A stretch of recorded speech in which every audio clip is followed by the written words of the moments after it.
Yo creería que el problema de la enseñanza de la filosofía no está tanto en la filosofía, sino en los métodos con los que la filosofía se enseña. En ese caso yo podría decir, aunque suene muy curioso, que en el colegio yo era pésimo para la filosofía. Supongo que todavía lo soy, pero tengo un cartón. Así que eso de alguna manera valida mi presunción filosófica.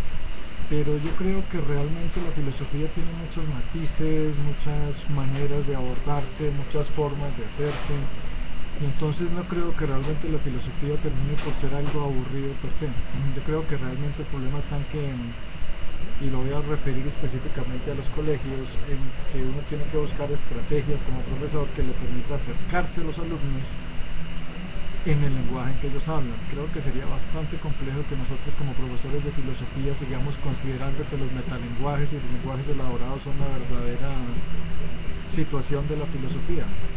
En ese caso uno puede citar desde Aristóteles, que Aristóteles siempre lo dijo: hay que pensar como un rey, pero hay que hablar como la persona que menos sabe. Creo que la cita textual era como un campesino, como un artesano, no recuerdo ahora, pero yo creo que el meollo del asunto es que si uno tiene la facultad, la capacidad o la ventaja de conocer, realmente el conocimiento tiene que hacerse acorde a los estudiantes. Eso fue lo que motivó principalmente la propuesta en el plan de trabajo para el año entrante, que tiene que ver con los superhéroes y la filosofía. Creo que en ese caso las alumnas del Colegio Siervas de San José fueron bastante, no sé cómo decirlo, fértiles en el sentido de que ellas mismas como promoción propusieron que el tema de ellas serían los superhéroes. Por tal razón, cuando lo propusieron, pues yo había escrito una tesis monográfica sobre Batman, el superhombre trágico de Nietzsche. Aquí está Batman.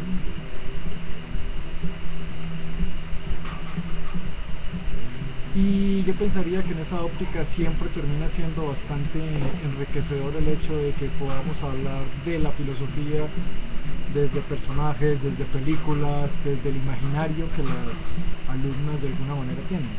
Yo creo que muchos compartimos este punto de vista, que la filosofía debe abordarse verdaderamente desde las capacidades y desde los intereses de los alumnos. Por eso, por ejemplo, si nosotros nos referimos a todo el espectro de los héroes, superhéroes y demás, uno puede darse cuenta de que existen muchísimos héroes que pueden servir para hacer filosofía. Por ejemplo, este es el dios de la guerra, Kratos, una figura bastante popular por un juego de PlayStation, que realmente sirve porque cuando uno mira toda la historia de Kratos, todo el juego en sí, se da cuenta de que está mirando la lucha del hombre contra los dioses, y de alguna manera todo eso también se representó en el pensamiento mitológico, en lo que era el tránsito del pensamiento mitológico precisamente al pensamiento trágico y posteriormente al pensamiento filosófico. Entonces desde ahí uno se puede dar cuenta que puede encontrar verdaderamente mucho material para hacer filosofía. Creo que la historia de Kratos, el juego incluso en sí mismo, que presenta muchísimos dioses de varias teogonías o religiones antiguas, se prestan precisamente para hacer ese ejercicio del paso del mito a la tragedia y posteriormente de la tragedia a la filosofía, que es lo que se llama generalmente la muerte de los dioses. Sin embargo, creo que hay muchos otros héroes que sirven, pues no es el original, pero digamos que este es de Iron Man. Creo que Iron Man también se presta de una manera excelente para trabajar todo lo que es el concepto de la filosofía, por decir algo, de Schopenhauer. Si uno mira a Schopenhauer, cuando está hablando de los conceptos del mundo como voluntad y representación, verdaderamente termina por brindarle a uno, yo creo que todo lo que uno necesita para llegar a determinar si el héroe es el traje o verdaderamente la esencia la que mueve al traje. Y yo pienso que en esa óptica realmente puede darse un diálogo filosófico muy interesante, y creería yo que es el tipo de cuestionamientos que los estudiantes los mueven. Sin embargo, otro de los personajes que más me gusta, por decir algo, es este. Para los que conocen, el de la mitad es el espectro. Creo que es uno de los personajes más, no sé cómo decirlo, diría tenaces que ha creado la mitología de los cómics. Y el espectro, por ejemplo, también sirve mucho porque el espectro representa el demiurgo. Entonces, si uno mira, el demiurgo ha evolucionado en la figura de Dios, del Dios creador, ha pasado por muchas religiones, por muchas teologías, por muchas ópticas filosóficas. Y si uno lo mira, por ejemplo, al mundo de los cómics, que realmente digamos que existen cómics específicos donde nuestro amigo el espectro sale, uno se llama La llegada al reino. Yo pienso que ese tipo de cómics también sirve porque nos enfrenta a nosotros desde la posición filosófica de la filosofía, a la religión, a la verdadera posibilidad de la existencia de Dios. Y entonces pienso que realmente lo que está pasando es que la filosofía de pronto se ha alejado de ser algo, como diría Falsón, que se ha alejado de lo que era verdaderamente y se ha simplemente limitado como a estructurar metalenguajes y a proteger una serie de dogmas que realmente no nos permiten acercarnos a la juventud. Por eso yo sigo presumiendo, y en esto sí diría que hay mucha bibliografía, el texto de Falsón, la filosofía va al cine, es uno de los más importantes. También está lo que Sócrates diría Woody Allen, también está Tómatelo con filosofía.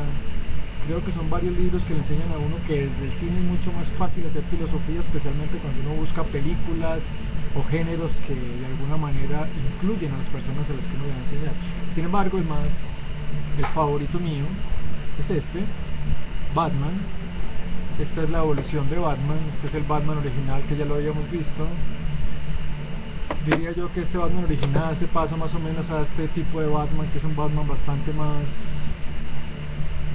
adecuado a las expectativas del cómic, y finalmente terminaría con el Batman de Christopher Nolan, que es más o menos y que realmente también nos brinda una oportunidad. Yo diría que la fortaleza de Batman está precisamente en que toda la mitología que se ha creado alrededor de Batman termina por ser una creación artística que le sirve a uno para mirar primero que todo el concepto del héroe, el concepto de la tragedia, el concepto de la voluntad de poder, las cuestiones del fatum, y todas esas cuestiones realmente son filosóficas. Pero yo diría que Batman en lo que más sirve precisamente es en que puede ayudarle a uno a estudiar todo el concepto del superhombre de Nietzsche. Sé que es un concepto atrevido, sé que muchos de antemano dirán que es falso, argumentarán en contra de Batman muchas cosas como la compasión, el bien común, la lucha por la justicia, que de alguna manera se alejan de los ideales nietzscheanos, pero habría que mirar acá la verdadera consideración de lo que es el superhombre para Nietzsche. De todas formas, es evidente que existen miles de interpretaciones para el superhombre de Nietzsche. Ya sabemos, por ejemplo, que Heidegger optaba que el superhombre en Nietzsche era simplemente el hombre que maneja la tecnología y que utiliza la tecnología en beneficio de su mundo. Por el lado de Bátimo y los seguidores trágicos de Bátimo, pues hablamos de que el superhombre es más bien el hombre optimista, el hombre que puede vivir su vida de alguna manera. Pero realmente yo pienso que el superhombre tiene que enfrentarse precisamente desde el Zaratustra y no desde los intérpretes de Nietzsche. Yo creo que Nietzsche mismo era bastante evidente en eso, en el sentido de que él mismo lo dijo.